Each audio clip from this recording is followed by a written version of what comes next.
சந்தியா ராகம் நவம்பர் 19 இன்னைக்கு என்ன நடக்குதுன்னா, பஞ்சாயத்து முடிஞ்சதும் ஜானகி கதிரையும் மாயாவையும் வீட்டுக்கு கூட்டிட்டு வராங்க. அப்புறமா 2 ஜோடிகளுக்கும் ஆர்த்தி எடுக்கிறாங்க. இதை பார்த்த பத்மா கோவப்பட்டு பேசுறாங்க. இதனா உன் அப்பா உனக்கு எவ்வளவு பெரிய இடத்துல மாப்பிள்ளை பார்த்து வச்சிருந்தாரு, அந்த கல்யாணத்தை தடுத்து நிறுத்தி உன் கழுத்துல திருட்டு தாலி கட்டினானே, இவனை நீ ஏத்துக்கிட்டு வாழ போறியான்னு கேட்க, என் கனவு ஆசை எல்லாத்தையுமே ஒரே நிமிஷத்துல இல்லாம ஆக்குனவன் இவன். இவனை பார்த்தாலே எனக்கு அருவருப்பா இருக்குது. அம்மா சொன்ன ஒரே காரணத்தினாலதான் நான் பஞ்சாயத்துல அப்படி பேசினேன்னு தனா சொல்றாங்க.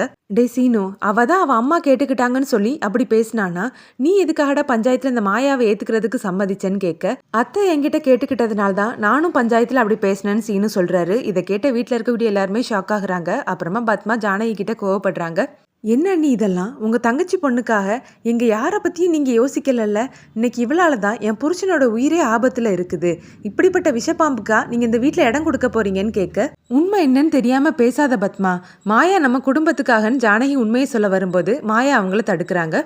நடக்கிறதெல்லாம் பார்த்தா ரகுராம் கோவப்படுறாரு. இங்க பார் பத்மா, இனிமேல் உனக்கு இந்த வீட்டுல இடம் கிடையாது. நீ நம்ம பண்ண வீட்டுல போய் ஏறி உன் பையனையும் அவன் கட்டிட்டு வந்தானே அவளையும் கூட்டிட்டே போயிருன்னு சொல்றாரு.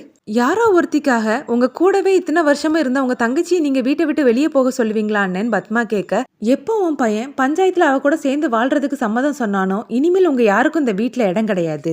என்னோட எதிரியை கூட நான் மன்னிப்பேன், ஆனா பெரியப்பா பெரியப்பான்னு சொல்லி என் முதுகுல குத்துன நம்பிக்கை துரோகிய நான் என்னைக்குமே மன்னிக்க மாட்டேன்னு ரகுராம் சொல்றாரு.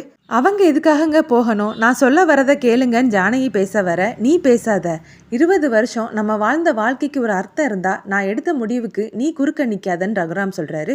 இல்லங்க, நீங்க எடுத்த முடிவு தப்புன்னு ஜானகி சொல்ல, அதை கேட்ட எல்லாருமே ஷாக் ஆகுறாங்க. மாயா எங்கேயும் போக மாட்டா, அவ இங்கதான் இருப்பான்னு ஜானகி சொல்றாங்க. இதோட ப்ரோமோ முடியுது.